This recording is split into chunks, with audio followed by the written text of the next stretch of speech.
Bismillahirrahmanirrahim. Assalamualaikum warahmatullahi wabarakatuh. Perkenalkan, nama saya Nabila Syama Sabria dengan NIM 200204110003 dari Prodi Ilmu Al-Quran dan Tafsir kelas A. Di sini saya akan memaparkan materi mengenai kritik hadis untuk memenuhi tugas mata kuliah Ulumul Hadis yang diampu oleh Ustadz Miski MAG. Di sini ketika kita berbicara mengenai tentang kritik hadis, jadi di sini nanti saya akan menjelaskan tentang pengertian kritik hadis, itu apa yang dimaksud dengan kritik hadis, lalu sebab dan sejarah kemunculan kritik hadis, urgensi kritik hadis, lalu perkembangan dan cakupan kritik dan contoh penerapannya. Pengertian kritik hadis. Kritik hadis di kalangan ahli hadis dikenal dengan sebutan naqd al-hadis. Kata an-naqd dari sisi bahasa adalah mengkritik, menyatakan, dan memisahkan. Sedangkan makna kritik dalam konteks ilmu hadis adalah kecenderungan kepada maksud kegiatan penelitian hadis tersebut dan bukan berarti sebuah kecaman terhadap sebuah hadis. Sementara pengertian kritik hadis secara istilah adalah sebagaimana yang diungkapkan oleh Muhammad Mustafa Azami seperti berikut ini.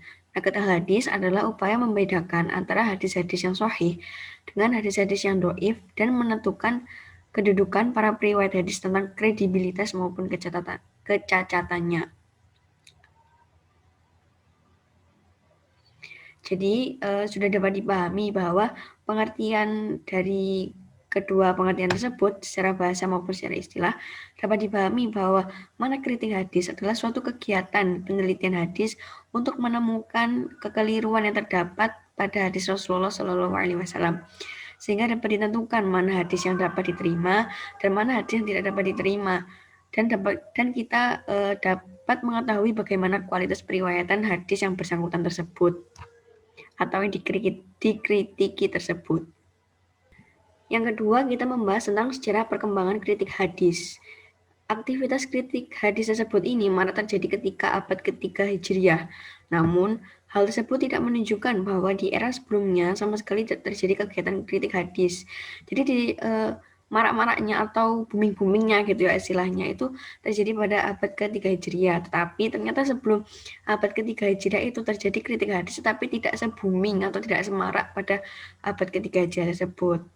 Sebab ketika penelitian hadis dapat dipahami dengan sederhana sebagai upaya untuk membedakan antara hadis yang sahih dan tidak sahih, maka kegiatan kritik hadis tersebut dalam bentuk yang begitu sederhana telah muncul sejak masa Rasulullah Shallallahu Alaihi Wasallam ketika masih hidup. Yang pertama, kritik hadis di era Rasulullah Shallallahu Alaihi Wasallam ketika masih hidup. Pola konfirmasi sebagai cikal bakal kritik hadis pada masa Rasulullah bukanlah disebabkan oleh rasa kecurigaan mereka terhadap pembawa beritanya bahwa ia telah berdusta, tetapi hal tersebut karena hal-hal berikut tersebut. Yang pertama, cikal bakalnya karena mereka yang merupakan pembawa berita atau hadis sangat begitu hati-hati dalam menjaga kebenaran hadis sebagai sumber hukum Islam di samping Al-Quran.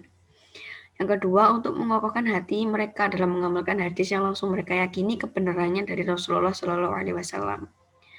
Jadi dapat dipahami ya bahwa yang membawa hadis itu bukan berarti mereka itu berdusta, bukan, tapi mereka itu meyakinkan bahwa ini tuh benar-benar hadis dari Rasulullah Shallallahu Alaihi Wasallam seperti itu, dan mengokohkan hati mereka bahwa agar srek gitulah, agar srek bahwa yang dibawa mereka sebagai pembawa berita atau pembawa hadis itu benar-benar yang dibawa dari Rasulullah Shallallahu Alaihi Wasallam.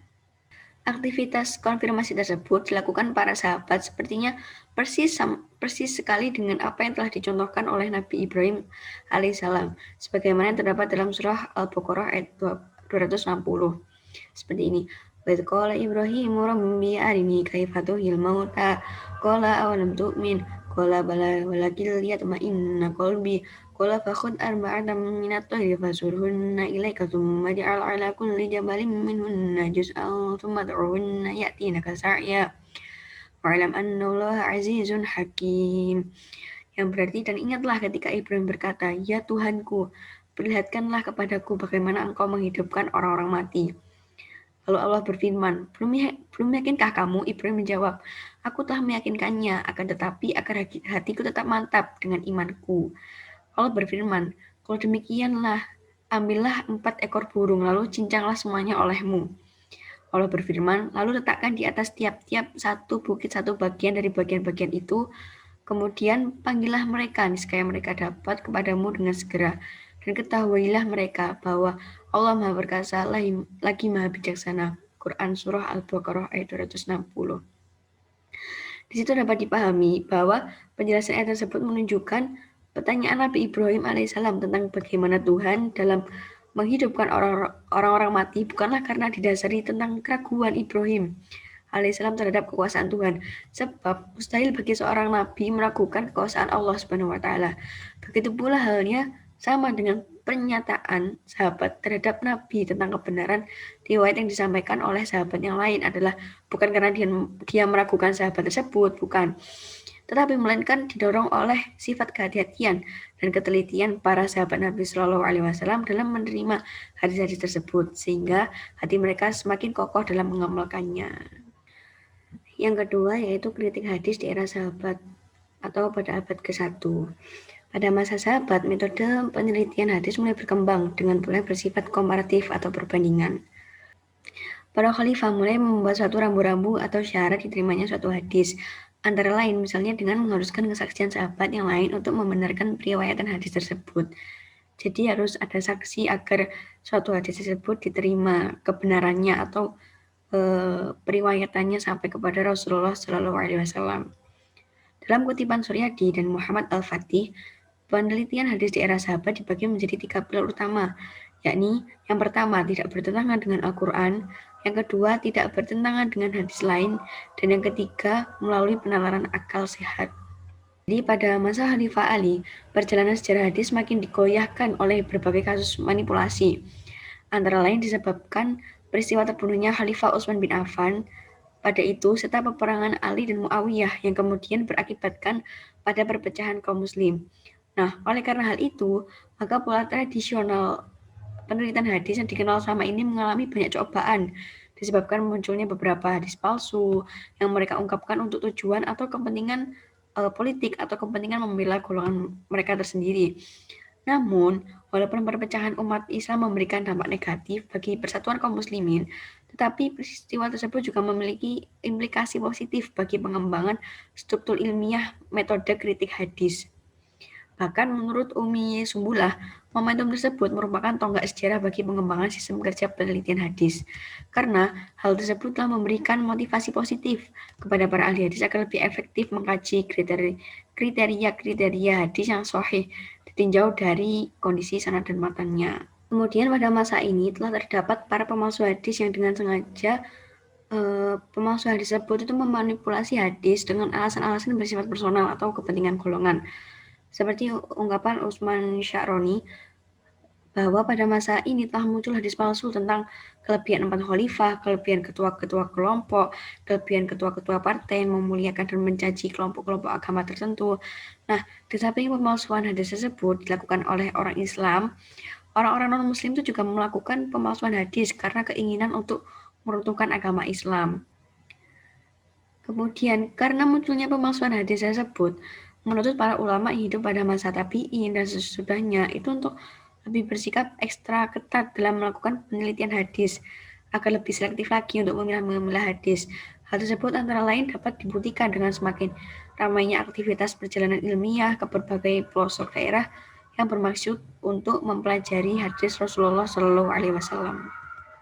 Kemudian yang ketiga, penelitian hadis di era tabi'in dan al-tabi'in hingga kodifikasi hadis pada abad kedua sampai ketiga Hijriah. Karena selanjutnya berkat kegiatan penelitian hadis tersebut bermuncullah di berbagai negeri ini para peneliti hadis panjang masa. Mereka senantiasa mengorbankan waktu hanya untuk membersihkan hadis-hadis dari kepalsuan, kelemahan, dan cacat dan sebagainya. Beberapa syarat yang mengindikasikan adanya aktivitas kritik hadis pada abad kedua dan ketiga antara lain adalah sebagaimana ungkapan Malik dalam kutipan Umi Sumbulah berikut. Yang pertama, tidak meriwayatkan hadis dari orang yang selalu memperturutkan ambisi pribadinya atau hawa nafsunya. Yang kedua, tidak meriwayatkan hadis dari orang yang bodoh atau yang dengan kebodohannya itu ia kemudian membuat kebohongan atas nama Rasulullah Shallallahu Alaihi Wasallam. Yang ketiga, tidak meriwayatkan hadis dari seseorang yang sebenarnya baik amal ibadahnya, namun hadis yang diriwayatkan itu tidak dikenal atau tidak umum gitu ya. Nah, lalu setelah abad ketiga ini berakhir, aktivitas penelitian hadis ini mulai terlihat lebih metodologis, sistematis, dengan ditandai lahirnya karya-karya besar ulama mengenai hadis ditinjau dari segala aspeknya, sehingga sampai saat ini karya-karya fenomenal itulah yang menjadi referensi utama dalam menilai sebuah hadis. Kemudian, jika dilihat dari sisi sejarah pembukuan sistem penelitian hadis, pada awalnya metode penelitian hadis tersebut hanya ditulis di pinggiran buku-buku hadis seperti yang terdapat pada kitab Musnad, Jawami, Sunan, dan lainnya. Jadi hanya ditulis sistem penelitiannya itu cuma ditulis di pinggirnya buku-buku hadis gitu, jadi kecil-kecil seperti itu. Lalu ulama yang mencoba memberikan komentar atau kritik terhadap beberapa hadis hanya meletakkan komentarnya di bagian akhir atau catatan kaki dalam berbagai buku induk hadis. Karena cara tersebut dirasa kurang efektif dan tidak cukup luas untuk mengupas kelemahan dan cacat yang terdapat dalam hadis, kemudian para ulama hadis berinisiatif menuliskan komentar-komentar mereka dalam kitab tersendiri. Jadi dibuatkan kitab tersendiri, enggak cuman ada catatan kecil di buku Musnad atau Jawami atau Sunan dan lainnya. Yang mana buku-buku atau kitab yang mereka tulis tersebut memuat seluruh riwayat yang dimiliki oleh masing-masing perawi agar penilaian atas hadisnya benar-benar objektif. Sebagaimana yang dilakukan oleh Imam Ahmad dalam karyanya, yakni Kitabul Ilal fi Ma'rifatil Rijal atau Musnad al-Mu'allal karya Yaqub bin Syaibah. Kemudian, pada tahap selanjutnya, penulis kitab rujukan kritik hadis menjadi lebih sistematis lagi. Dan setelah dilakukannya pengajian yang terpisah antara penelitian sanad dengan penelitian matan, yang mana hal ini tuh digagas oleh pakar peneliti hadis seperti Ibnu Abi Hatim dalam bukunya Al-Jarh wa Ta'dil dan I'lal yang begitu detail dalam melacak keabsahan hadis dari aspek matan dan perawinya. Setelah slide ini terdapat tabel yang memetakan beberapa urgensi kritik hadis ditinjau dari sisi perjalanan sejarah kritik hadis, yaitu sebagai berikut. Yang pertama, masa hidup Nabi Muhammad SAW. Urgensi kritik hadis tersebut, yang pertama, pada masa ini urgensinya adalah memberikan perhatian khusus kepada sumber agama Islam. Yang kedua, mengokohkan hati sahabat dalam mengamalkan ajaran Islam. Kemudian yang kedua, pada periode masa sahabat dan sampai abad ke-1 Hijriah, urgensinya adalah yang pertama, tidak seluruh hadis itu tertulis pada masa Nabi Muhammad SAW. Yang kedua, kedudukan hadis sebagai salah satu sumber ajaran Islam yang mengharuskan sahabat untuk bersikap hati-hati dalam menerimanya. Yang ketiga, terjadi proses transformasi hadis secara makna. Lalu periode ketiga pada abad ke-2 sampai ke-14 Hijriah, urgensinya adalah yang pertama, penghimpunan hadis secara resmi terjadi setelah berkembangnya pemalsuan hadis. Yang kedua, terkadang kitab-kitab hadis hanya menghimpun hadis, maka hal ini perlu diteliti lebih lanjut. Kemudian yang ketiga, muncul redaksi hadis yang bertentangan. Periode keempat, abad ke-15 sampai sekarang, urgensi kritik hadisnya ialah yang pertama, memelihara khazanah keilmuan Islam. Yang kedua, meminimalisir perbedaan pendapat dalam kawasan produk hukum syariat. Yang ketiga, mendeteksi hadis do'if dalam kitab-kitab Islam yang terkadang dijadikannya sebagai dalil tuntunan amal ibadah. Yang keempat, mengembangkan metodologi penelitian hadis ke arah yang lebih baik agar umat muslim dapat menghadapi tuduhan orientalis terhadap otentisitas hadis secara adil. Kemudian selanjutnya saya akan membahas cakupan tentang kritik hadis. Kawasan kritik hadis atau cakupan kritik hadis adalah meliputi penelitian sanad dan matan hadis, sebab kualitas kedua hal tersebut menjadi tolak ukur sahih atau tidaknya sebuah hadis. Jadi sebuah hadis itu dapat dikatakan sahih atau dapat dikatakan dhaif itu ketika kita melihat bagaimana sanad dan matan hadis tersebut. Sanad itu apa sih? Yang pertama, sanad menurut bahasa berarti sandaran atau pegangan. Sedangkan menurut istilah berarti jajaran orang-orang yang membawa hadis dari Rasul, sahabat, tabi'in, tabi'in, dan seterusnya sampai kepada orang yang membukukan hadis tersebut. Yang kedua adalah matan. Apa sih matan itu? Matan ada dari sisi bahasa adalah tanah yang meninggi. Ada pula yang mengartikan matan dengan kekerasan dan kekuatan. Secara bahasa berarti menunjukkan nama bagi segala sesuatu yang bersifatnya keras, kuat dan menjadi bagian inti. Itu secara bahasa. Sedangkan secara istilah adalah materi atau berita atau pembicaraan yang diperoleh oleh sanad terakhir. Baik isi pembicaraan itu tentang perbuatan Nabi maupun perbuatan sahabat yang tidak disanggah oleh Nabi Muhammad SAW. Adapun unsur-unsur yang menjadi perhatian kritikus hadis atau peneliti hadis dalam sanad dan matan hadis itu dapat diketahui melalui beberapa aspek yang menjadi syarat kesahihan sebuah hadis menurut mereka. Karena tujuan utama mengkritik hadis adalah untuk membedakan antara hadis yang sahih dan hadis yang tidak sahih. Kemudian contoh kritik hadis yang mana terdapat di dalam penelitian Ustadz Rizky MAG, dosen saya Ulumul Hadis 1, dengan judul Fenomena Meme Hadis Celana Cingkrang dalam Media Sosial. Pada penelitian yang ditulis oleh beliau, seperti gambar yang tertera di dalam slide tersebut, pada gambar pertama ini menunjukkan celana dengan ujung di atas mata kaki, yang mana di dalam gambar tersebut memuat pesan tentang larangan isbal, dengan keterangan pada gambar pertama seperti ini. Muslim keren itu nggak isbal, kasih jarak segini, dengan pada gambar tersebut menunjukkan panah di batasan bawah ujung celana. Kemudian terdapat hadis yang berbunyi, sesungguhnya batas sarung atau celana seorang muslim adalah setengah betis, dan tidak mengapa jika posisinya berada di antara setengah betis dan mata kaki. Apabila di bawah mata kaki, maka tempatnya di neraka. Dan barang siapa yang menjulurkan sarungnya karena sombong, maka Allah tidak akan melihat kepadanya. Hadis sahih riwayat Abu Dawud 4093, Ibnu Majah 3572. Kemudian pada gambar kedua tersebut terdapat pernyataan seperti ini. Bukan apa-apa sob, celana aneh kayak gini soalnya aneh ngeri masuk neraka aja sob.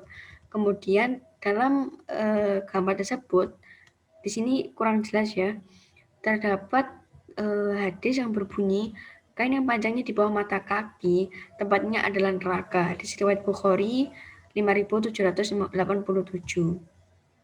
Pada penelitian beliau disebutkan bahwa terdapat dua alasan utama yang berada di balik fenomena meme hadis celana cingkrang yang bertebaran di media sosial tersebut. Yang pertama, bahwa ia merupakan media peneguhan identitas diri kelompok tekstualis, skriptualis, atau literalis. Peneguhan tersebut diekspresikan dengan cara melakukan identifikasi diri sebagai kelompok yang mengikuti sunnah Nabi Muhammad SAW.